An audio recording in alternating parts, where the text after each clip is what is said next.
Good morning, everybody, and welcome to this new edition of 1 Hour with Europe, organized by NTNU through its Brussels office. My name is Massimo Busuoli. I am the director of the NTNU Brussels office, and together we have the pleasure to have with us a European parliamentary, Eszter Lakos, that I think for the stakeholders of research and innovation is one of the best targets in Brussels in this period, because she's, of course, very engaged in the ITRE committee, you know, the Committee for Industry, Technology, Energy and Research.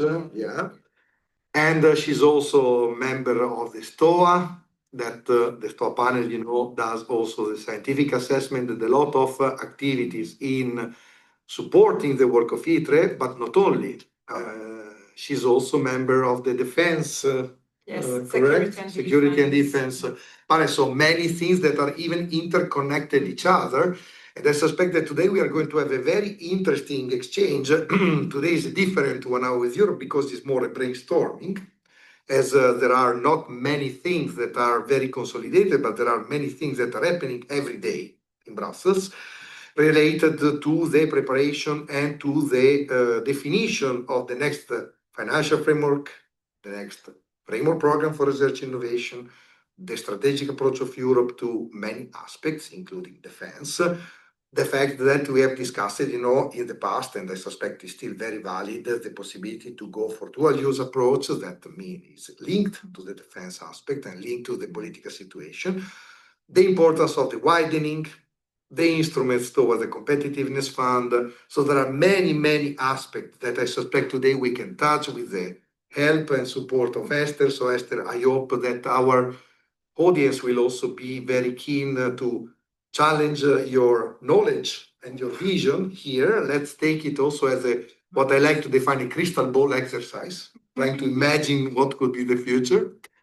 But I don't want to take too much time, just reminding you that if you want then, after the presentation of Eszter, after the talk, the initial talk of Eszter, to intervene for questions and answers, just put your name, write just your name in the Q&A box that is under your screen, and we will make sure that you are given the possibility to open your microphone and camera and just intervene directly online. So Eszter, welcome. I suspect you are under a bit of pressure in this period, a lot of dossiers, a lot of rumors, a lot of discussions. Can you give us a panoramic view of the status and your opinion about it?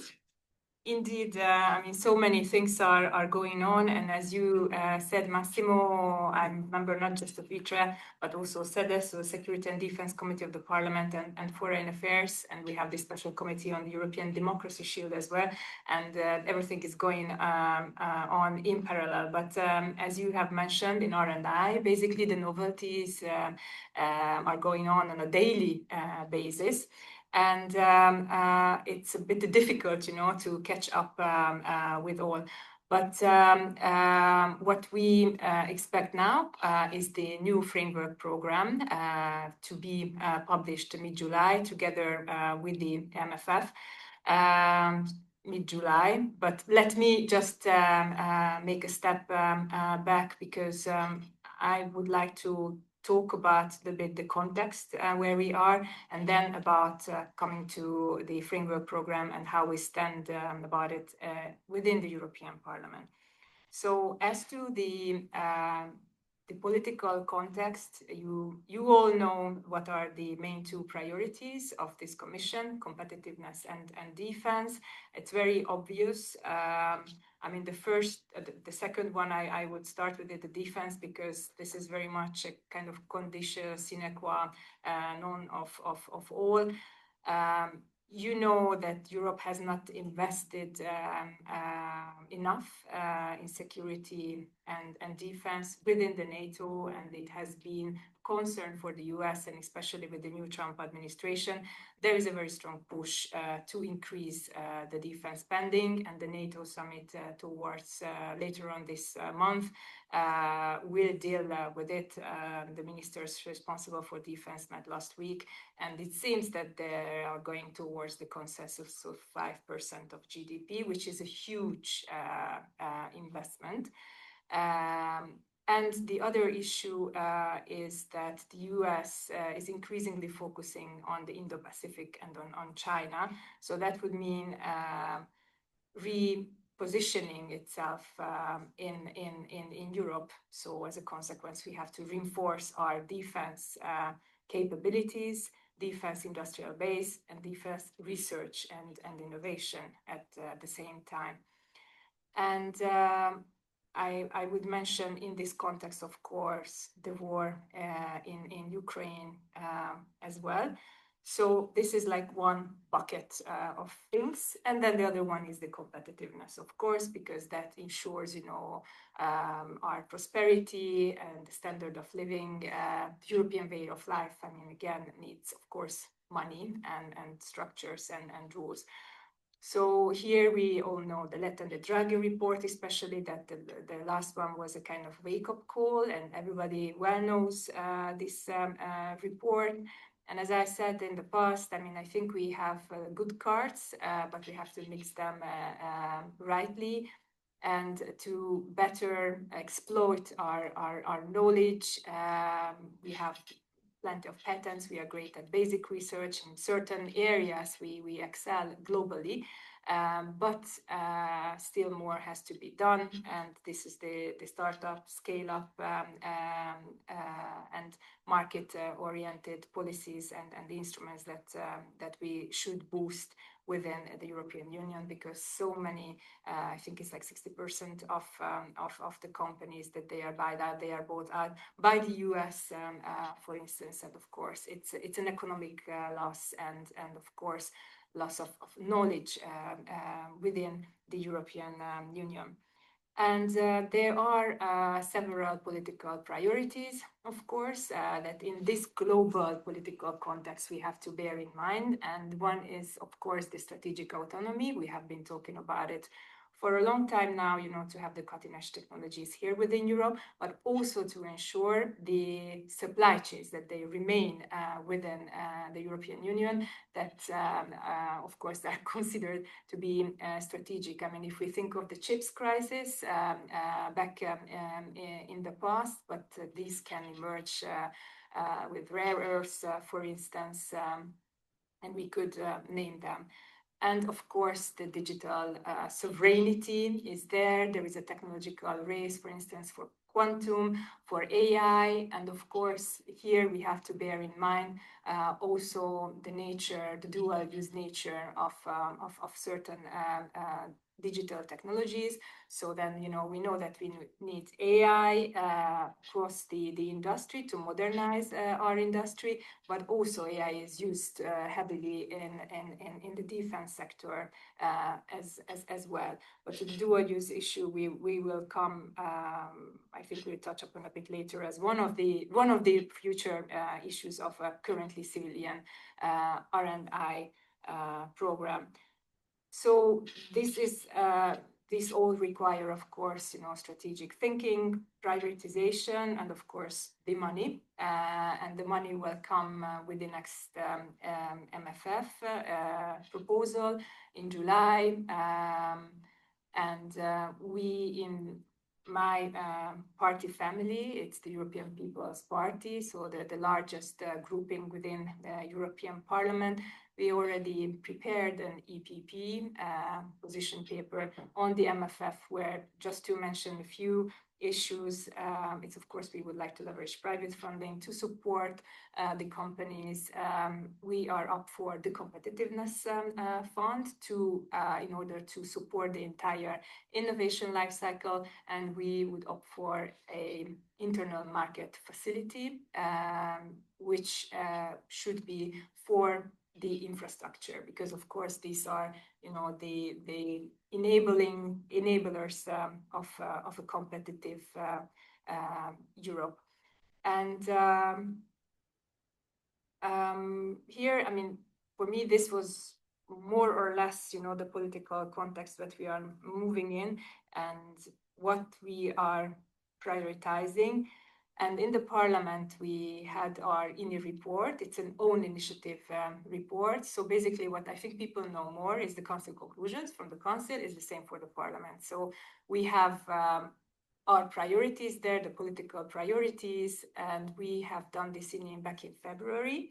It was about the midterm evaluation of Horizon Europe and how we think about the next framework program.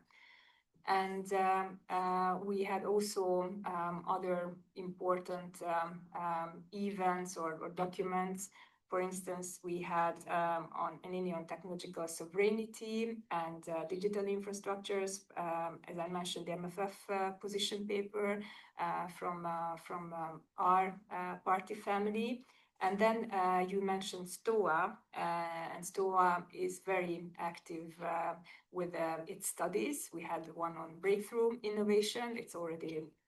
We are with the outlook towards the FP10. And of course, the STOA flagship, which is academic freedom. We have the yearly event and the yearly report on the academic freedom monitor. And we had, I think, this event back in March, so where academic freedom, institutional autonomy stands within Europe, and we have the country-specific profiles as well. And then, of course, the Parliament Research Service does a very good job in terms of synergies. For instance, we had a document and an event within STOA as well. So these are our documents, and of course, we are only one institution in this game, because that the Commission makes its proposal, that we said that we expect in July, then it is published, and of course the co-legislators, so the Council, where the member states representatives are sitting, and the ministers, and the European Parliament, they start to work in parallel. We will have our own positions, and then we will go for the trilogue, so when we will negotiate basically on the final text, and it will last, last time it was, I think, a year and a half in a fast-track negotiation. We will see, of course, how it will look like this time.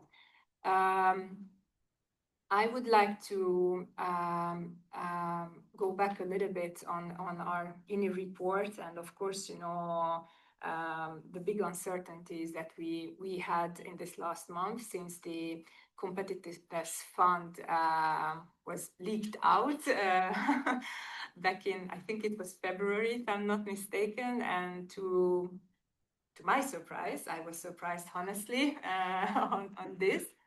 And then we and of course the R&I community had been in a limbo, because we were not sure whether there was a self-standing framework program to be proposed by the European Commission. And both the Council and the Parliament was really decisive and clear, towards the Commission, like, look, we really need to have a self-standing framework program. And I think this is, again, if we want to have not just predictability, of funding and stability of the funding, but also if you would like to do R&I policy, the best means is to have a framework program, at your disposal, because it's not an exclusive competence of the Commission. So I was very pleased when the President of the Commission, Ursula von der Leyen, announced, I think it was 3 weeks ago, more or less, at the budgetary conference, that we are going to have a self-standing framework program. And last week also she came to the STOA in the European Parliament, and she announced it, she reconfirmed this. So I think we we can just have a breath, but not a deep one, because there is not much time. I would say an attentive breath, because we still do not know the composition. Exactly. That's the thing. We don't know, how it will look like, what type of framework program we are going to have, and there is not much time. We have an ample month, and then we should have, already the draft proposal. It's supposed to go to inter-service consultation within the Commission, should be published. So it's really not much time, I would say, to have the FP10. But this, the self-standing framework program was our big priority, and of course academic freedom. Already here in Horizon Europe, we have a recital on academic freedom. It was really a priority for the Parliament, and I expect this to be further reinforced in the next framework program. But how we see this program, of course, standalone, and also to have the necessary flexibility. But I think that was not an issue in the past, because we see the COVID, the chips. I mean, the framework program was really adaptable for the circumstances, I would say. And of course, the collaborative part has to remain, because that's the very essence, of course, of RNI, that you go with your peers, you go in the consortium. And of course, it has to be globally attractive. I mean, we have to be able to retain talent in Europe and to attract talent to come, because of course, without brilliant minds, we have no future for RNI, and we have to really use the momentum to attract them in Europe. And of course, simplification, it's another issue, and it never ends, I think, but it has to be simplification from the beneficiaries' point of view, and not, from the institutions, executive agencies' point of view. It's like, easier to tick boxes, but of course, depending on what kind of political choices we make, then of course the implementation methodology has to adapt. We don't see this for the time being, but these are considerations, of course, to bear in mind. What we expect, but of course we reason now with the FP structure that we know, is to have a considerably higher budget. We asked 200 billion euros in our INI report. I mean, let's see. We're going to have it. First of all, I don't know how much will be the amount for the MFF. And then we have, I think, everybody knows it. Everybody likes research, but at the end, other priorities often oversubscribe these priorities. And again, in the MFF, it's decided by unanimity. So every member state has its veto right. And of course, how prime ministers and also ministers of finance, how they reason is like, what will be the distribution, of the big chunk for, XYZ country. So that's why it's difficult, to negotiate at various layer. Because the money is like never enough, and we would like 75% of the excellent proposals to be funded, we should also go for more synergies. It has been said several times how important it is with the cohesion funds, but then it's different structure, different priorities, different rules. So some bridges have been built, but it's still too far away from ideal, I would say. And the other thing that may come with the competitiveness fund is that there is really coherence and synergies with other centrally managed European programs. It could come, but let's see how the final proposal is going to be. And we should not forget, in the next FP, I mentioned collaboration, which it is at the very heart. It's important for international collaboration, because like this, you attract, the talent, and you have your global network, and it's also part of the European soft power. And of course, it's good for those that they have less experience in the framework program. So I mean, these two aspects have to be considered while drafting the proposal. And I would like to mention also the research infrastructures. I mean, this is a piece that is missing from the leaked version of the competitiveness fund, as at least, you know, what I have seen. And of course, research infrastructures, again, are condition sine qua non of doing research. You have to have the best one, you attract talent like this, and you can have the highest quality work within such infrastructures. So these are, I think, the cornerstones, what should be improved and done in the framework program. And you know it very well that one of my big priorities is widening participation, so that we ensure the participation of less research and innovation intensive countries within the framework program, because they have structural issues, within the countries. Of course, every single country has to do its own reforms, its own homework, but still they should be helped to kick in more in the framework program. They are far away from core Europe. They have less experience and less institutional capacity. They should be challenged. No. Well, motivated, you know, yeah.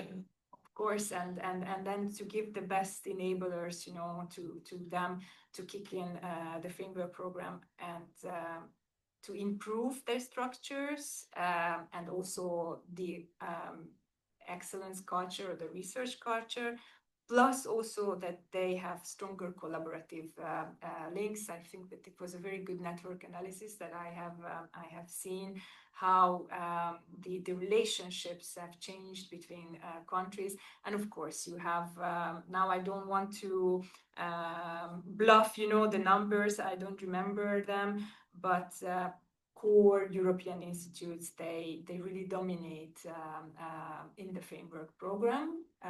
So we should enable also those that they have less experience, but of course that they are excellent, that they work with those and then also get to others, so not just to these core players, but also around them. But it's a step-by-step and long-term process actually. And because of this topic, I conceived this task force that we work with more than 10 stakeholders at European level that really are also practitioners of widening instruments. So they were able to give us their feedback, which is really based on experience, because based on evidence, it's a bit difficult to discuss. I would have been very happy, honestly. But from this point of view, the midterm evaluation was pretty poor. I mean, we did not have, for the widening part, we did not have the evidence that I would have expected. But I mean, of course, we cook with what we have, and they gave really excellent feedback, and we had really sparkling debates that I enjoyed, and we have harvested, their views, and we would like this to the Commission to know it. So we are working on it, of course, with these timeframes that we have, and I think. Because I think that you're going to ask this, why to have widening? Because so many are saying no, put this in the cohesion. As I said before, I think politically it would not be feasible. Look at the budget colleagues. And then also framework program wise, I think if we want to be competitive globally, we really have to join our forces. Of course, with the criteria of excellence, nobody is discussing this. I mean, it's not an issue. So I would be happy if people were not rolling on this. I think it's it's known, everybody accepted this, and this is also, you know, the element, one of the main elements for success. But especially considering the current global context, when we are competing, there is a tech race, you know, and you are going for strategic autonomy, and you have to have certain supply chains within Europe, then it means that you, by nature, should work with those that they are closest to you. So it's the European member state actors, plus those that they are your allies. And then, you know, it is getting more restricted, and you have to have various approaches towards certain countries. So you have to make really strategic decisions. And, you know, if you exploit your knowledge within the European Union, that means that you really contribute to strategic autonomy, and you de-risk, you know, your exposure, because those the actors, RNI institutes, universities, they can go with third countries, universities that may expose, you know, Europe to certain risks. So this, I think, should be really borne in mind, and I think it's a very good argument for continuing widening as a like high level political objective. Lastly, I would like to mention the importance and often neglected social sciences and humanities. It's not just for the acceptance, of course, of RNI results, services by the society side, but SSH really is essential to understand society. I don't know, we can talk about mental health, you know, democracy, for instance. So it's really needed. We just don't have to forget about it during the negotiations. And at last, there are two elephants in the room that we have mentioned already. It's the dual use and the competitiveness fund, of course. These are big question marks. Dual use could be done if there is political willingness to do so. Last time it was a sharp no from certain member states. I think this time those member states, they have changed their mind. But let's see again, of course, how the Commission is going to think about it and what will be its proposal. In our INI, we said that the framework program has a civilian focus. It was not written exclusively, so bridges can be made. And interestingly, I think these bridges have to be reinforced, because back in the past, when you have, for instance, the Teflon, the internet, they were conceived in the military domain and they penetrated in the civilian one. But now it has been inverted, and the drones, I mean, they were supported by Horizon Europe, and now in Ukraine we have war, you know, done by drones, and of course it is changing warfare forever, because you will have the aircrafts that will go with the drones in the future. So and just think of AI, for instance, as I said at the beginning, it's really cross-cutting and changing every single aspects in society, in industry, and also in defense. So it's inevitable to discuss this.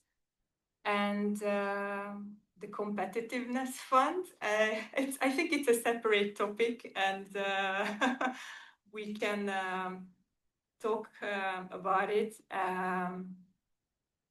as much information as we have.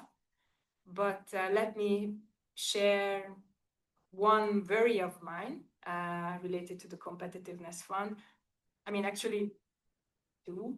I mean, it's good to have simplification, efficiencies, of course, because we have plenty of programs. It's a patchwork of different programs, and they don't work with each other. They are not synergized as much as it could be. And like this, we lose funds. And of course, we have scarce funds at European level.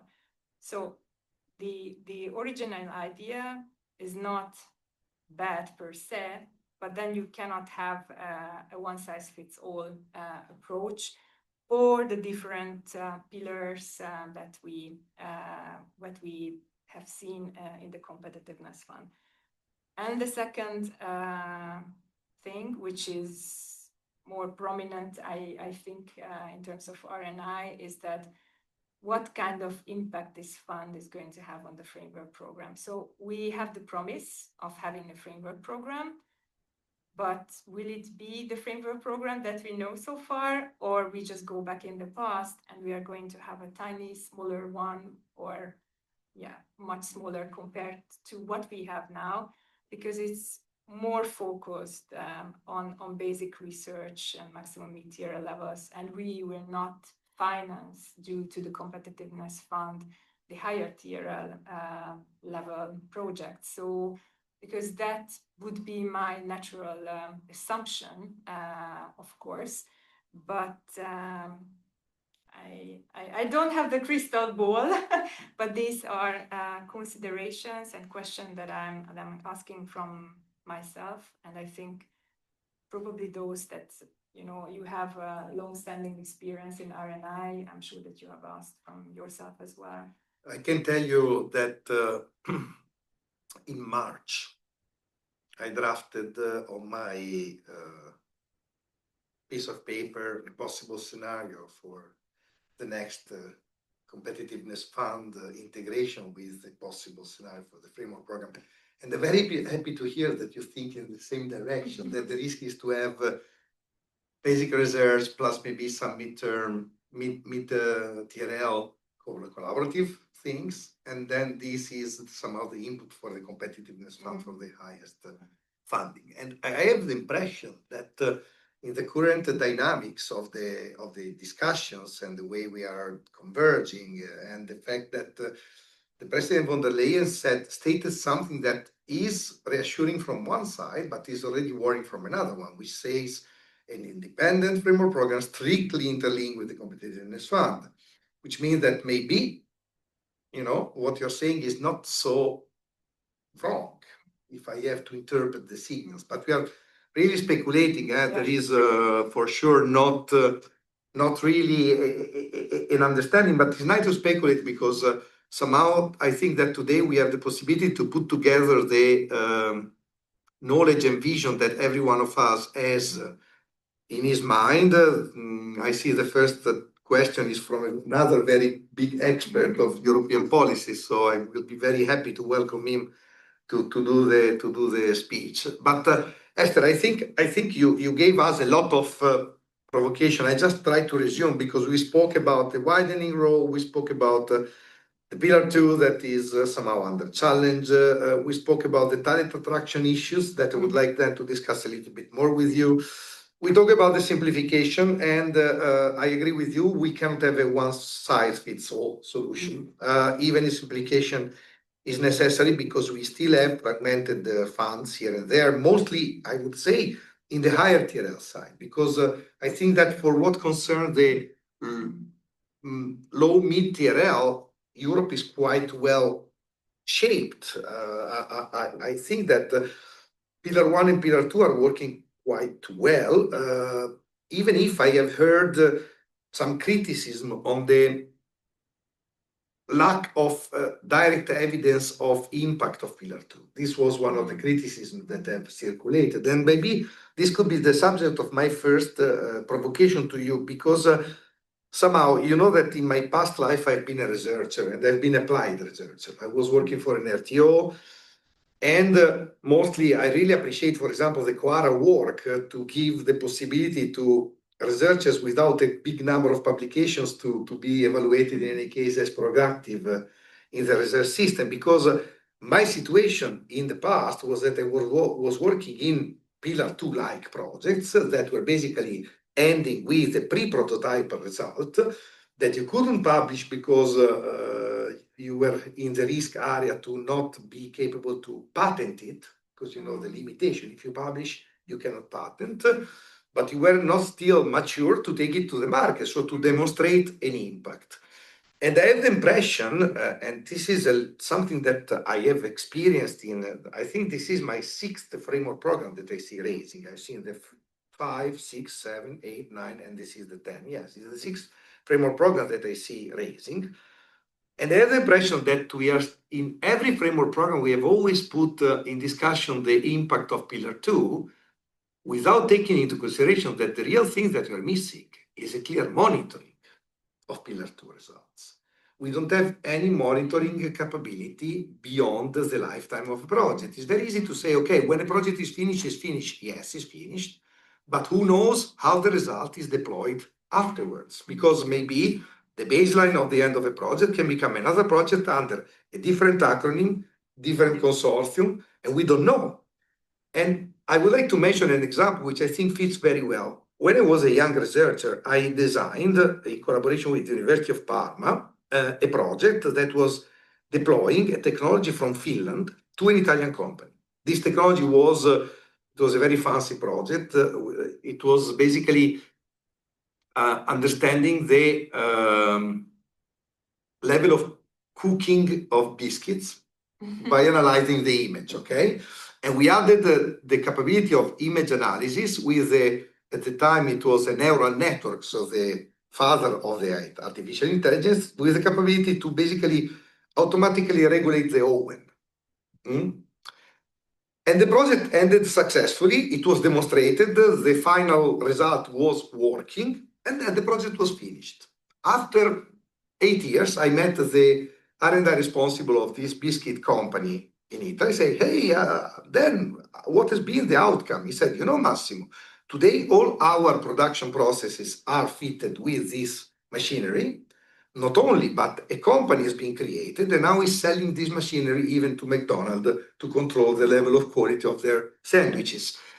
Why I'm saying this? Because we don't have the monitoring in place. So we should, in my opinion, to qualify collaborative research, find a way to put a monitoring process. We should not be one by one because probably it's too consuming, but maybe thinking about a reporting pricing for relevant outcomes that can be taken back to the Commission attention to make sure that after a project there is life. And this is what I would like to mention. I don't know if you agree with me on this analysis of the bad rumors that have circulated around Pillar 2. That has been a lot under discussion. Pillar 1 is unquestionable, Pillar 3 is unquestionable, Pillar 2 has not delivered. Well, Pillar 3, I think it can be also questioned a bit because the EIC has excellent potential, but still not there. And then don't forget that Pillar 3 contains also the EIT that has been really, really discussed and put in question, especially by some member states and stakeholders. But of course, the second pillar, I mean, it's basically half of the money, half of the budget goes there. And it's really complex, complicated, how it's managed, with the collaborative funds, with the missions, and also with the different types of partnerships.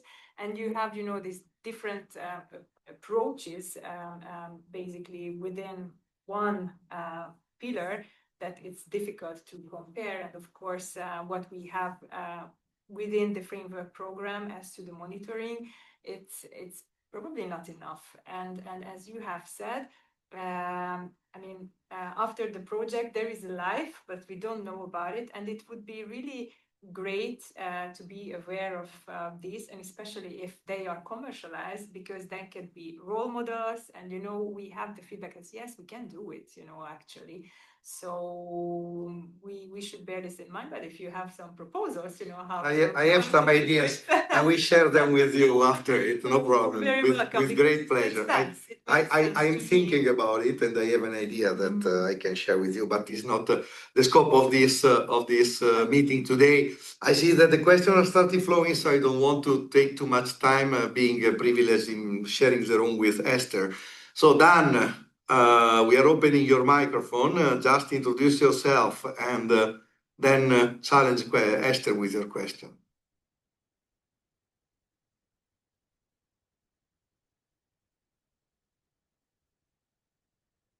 here is Dan.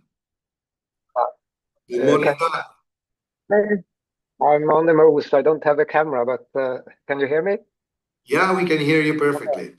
Good. Well, I took up this question, which you already have touched upon, of course, that we are worried about the pillar 2, and we think it works quite well, and we are worried about the increase in TRL levels in the calls, which is a problem for large companies. And I think we in Europe depends on what we call the mid-tech large companies, the manufacturing companies, automotive industry, telecom industry. They are not the highest tech, but we rely on them. And they need more cooperation with academia because they do not do basic research themselves. And it's very clear when I talk to Ericsson, Volvo, Saab, AstraZeneca, that they really like the framework program and pillar 2. And they do use the results, so they don't understand when Commission says we don't have impact. We go into the project and then we use the results. And of course, it cannot be seen directly when they use it, but you can see the end result, of course, of these large companies. And of course, they are very important for employment in Europe, the large companies. So I think we need to discuss more the importance of our mid-tech large manufacturing companies in Europe. So that's my comment. Thank you, Dan. And remind who you are for the one who doesn't know you. So, yes, I've also been involved since representing Sweden in negotiations since FP5. But now, for the first time in FP10, I represent the University Alliance Stockholm TRIU, the 3 main universities in Stockholm. Yeah, thank you, Dan. Me and Dan are sharing the young age in Brussels, I would say. So, Eszter, any reaction to Dan's comments? Yes. So what you have said, and you started with this mid-tech trap, you know, how it has been described in the Draghi report. And of course, you have excellently highlighted that the industry academia collaboration is much needed in this sector, and of course, you know, mid and higher tier levels. And I do understand, you know, the worries of those that they are coming from the university sector. And here again, I think the balance it is needed. We may get this, by the way, once we have the competitiveness fund, that we can have everything high tier level there and lower mid-level within the framework program. So this worry may be resolved. And of course, impact. Policymakers want impact, you know, in terms of results, economy, and societal ones. And of course, it is shorter term, but in the sense that it is realized in a short term, but you know, as to the effect, it can have longer term impact. I don't know if I'm explaining myself well, but if you do, for instance, research, you get to a certain knowledge, but how it will be used or can be used within the society or resolve a problem, it is not set. So in this case, you have not the impact that usually, you know, the policymakers are looking for. But just to wrap it up, I think this issue will be probably resolved within the competitiveness fund, and here with reason with the framework program, it will be an eternal discussion, you know, which tier levels to be funded and when. Thank you, Dan, for your warming up of the discussion. I see now another friend of 1 Hour is Europe, Dimitri Korpakis, former commission official. You know Dimitri, Eszter, I suspect. So who doesn't know Dimitri?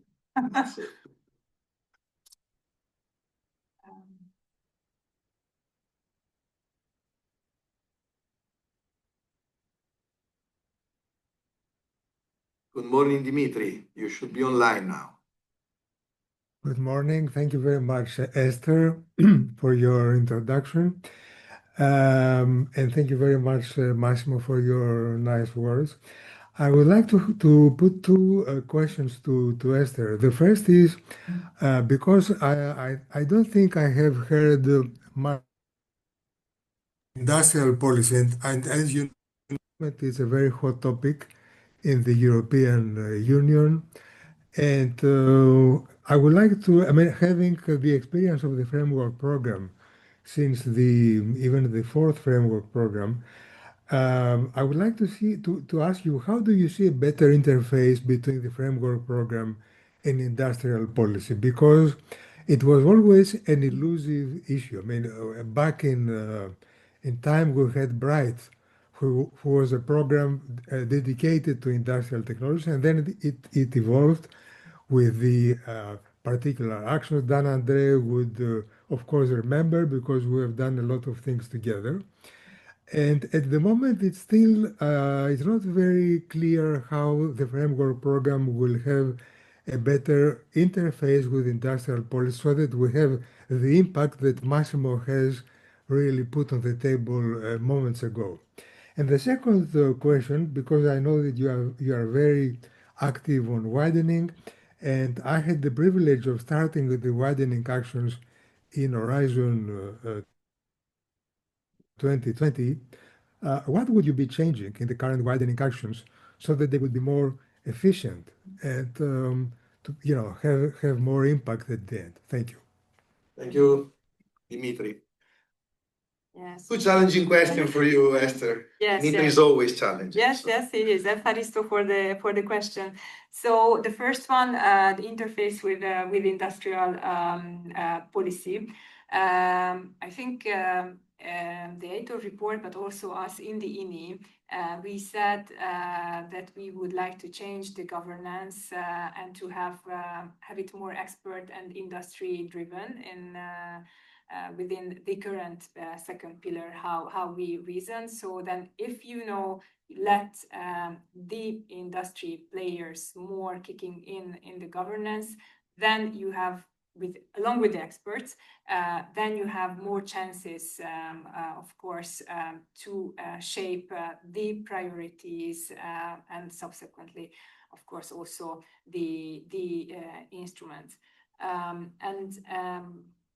I mean, on the margins, I would say that the simplification has to be there within the framework program, and it is coming in the industry policy with the different mini omnibuses or omnibuses that we have now from the European Commission to ease a bit the industry's life. So I see it rather from the governance side. Plus, of course, the partnerships, they will stay, the industry-driven partnerships. And here, of course, we have to take and define well our strategic priorities and with a common understanding also from the industry side. So you always have to have them on board, and I really believe in the dialogue with them, and also of course with the stakeholders to come to the best result. And on the widening, the task force had an excellent job, and we discussed what could stay in, what should not stay in. They are novel ideas as well, how to mainstream, for instance, widening participation across the framework program, be it more inclusive in terms of participation, or having the widening measures within the framework program, and to have, of course, like dedicated funding, for instance, in the EIT and the EIC. We have several proposals, but what I can say from my reading, teaming was the most successful one from the traditional instruments, and that could be a little bit boosted up. And what was probably the less successful amongst those, it was the ERA chairs, I think. And the other thing is there were plenty, really a lot of instruments. So it was mushrooming, you know, some years ago, and they were also partially overlapping. So there again, maybe a little bit as it used to be with the partnerships back in the last negotiations, some simplification, reorganization, rationalization, that's the right word, can be done, and focus, you know, on the traditional instruments, really to discuss and consider the mainstreaming in widening, and also to have the support mechanisms, you know, to have leadership capacities within the widening countries as well. So this would be my takeaways from the main takeaways that we had. Thank you very much. Thank you very much. Next one is Javier Rodde. Javier, we are going to open you the microphone and the camera. Please introduce yourself.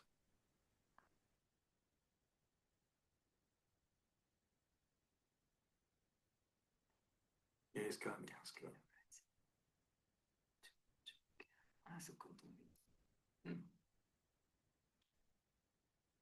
Javier. Thank you very much. Can you hear me? Yes, perfectly. Okay, wonderful. Thank you very much. This is a really, really interesting webinar, so thank you very much. My question relates to the time frame. If you were able to elaborate on the time frame, something that is very important for organizations and researchers, both in academia and the private sector, is a continuation between the framework programs. Could you elaborate on the time frame and perhaps on the hurdles or bottlenecks that you can see between now and 2027 and 2028 that perhaps could prevent from a good flow between Horizon Europe, FP10, and the Competitiveness Council, Competitiveness Fund, please? Thank you very much. Thank you for the question. I think it's always challenging, you know, to have the time frame. Only if you have per se, you know, the framework program. And now it's there is an add-on, basically the competitiveness fund. So you have to bear in mind that with the framework program, we will have likely the EIT legislative package, and then, you know, the Single Basic Act. At least it is now like this, and I think it will go on the partnership. So we start with the framework program, EIT, and then the joint undertakings will come. And it has been pushed basically during the last MFF to go for the fast track process. So I think the Council negotiated in a year and a half, something like this, the Horizon Europe legislative package, so the regulation and the specific program, but of course the chunk is the regulation. And I mean, I would bet that this time it would be very similar because researchers need, you know, to have the continuity, they need to have the money. But I think one thing is it's important to understand that hiccups will come because you go from one cycle to another one, from one program to another one, and their changes will be inevitable. And I think institutions will do their utmost. I mean, at least, you know, I can promise this from the Parliament side that we will stand by the researchers. And last time, the Parliament was really strongly pushing, actually, the Council to deliver. And as I mentioned at the beginning, so the Commission will come with its proposal mid-July with the MFF, which will give the boundaries, the budgetary boundaries of our framework program and the competitiveness fund. The framework program will be then parallelly negotiated within the co-legislators, so Parliament and the Council. We will come to our positions, so general approach in the Council and our report in the Parliament adopted at the plenary, and then the two can start to negotiate. That will be, again, months long. I think, I don't know, half year, I don't remember now correctly how it was last time, but it's several rounds of negotiations, both at technical and at political level, between the Parliament and the presidency of the Council. And once we agree on the final text, and of course consider the opinion also of the opinion-making bodies of the EU, then we can adopt the final text to be published in the official journal. This was last time 1.5 years approximately, only for the framework program, and then it started the rest that I mentioned at the beginning. But the question comes now with the introduction of the competitiveness fund, because I believe that these negotiations will go in parallel, and we have to pay attention what is going on in the competitiveness fund and in the framework program as well. And this is a matter of priorities, of rules, governance, plenty of aspects, because if we want, to match them, I mean, this is not the right word, but to link them strongly, I mean, negotiations will be really strongly interlinked, and of course to be seen which committees are dealing, or working parties are dealing with it. So this is what I can say. And at the end, the MFF budget, I think it will be decided at the last moment, as usually. That price is also because the member states will have a loud voice there, I suspect, so despite the desires and so on. Yes. Unfortunately, we are approaching the end of the meeting. We are 1 minute to go, and I cannot take all the questions, and I would like to apologize with the one which have asked the possibility to intervene. Maybe, Esther, we can invite you again in September when the situation will be hotter. Yeah, of course. Let me take one last question, because I think there is another elephant in the room that we haven't approached, and is the EIT. Oh, yeah. Of course. So basically, the question I would like to put on your side is the following. In reality, after the big criticism that have been moved by some member states and some stakeholders toward the EIT, some impact documents have been issued. There has been an impact document issued by the Commission about the outcomes of the strategic partnership, demonstrating that the value for money of the EIT is even higher than some more, positively considered joint undertaking. There has been the midterm evaluation of Horizon, which also demonstrated that the EIT and its KICs have delivered not negatively in the context. Moreover, I think, and this is a personal opinion, that the KICs in themselves represent a very powerful instrument if well managed. I mean, we have successful KICs, of course. Some are less performant than others, but in principle, the KIC instrument is very interesting, and I would say very aligned to the concept of the competitiveness and competitiveness fund. So I don't hear any discussion about how to manage the EIT hot potato in the future framework. Despite the fact that I have to tell you, you were also participating last week in the Yearun event. In the final session, the Danish Minister of Research and Science made a speech asking the public to ask questions. I asked a question about the EIT, and I noticed a little bit of openness. The Denmark has been quite critical. So maybe there is now a different political perception. What is your opinion, before closing, about how I can say, maybe reforming the EIT and its KICs, not to arrive to throw out the dirty water with the babe? Oh, I think we should not do that, definitely.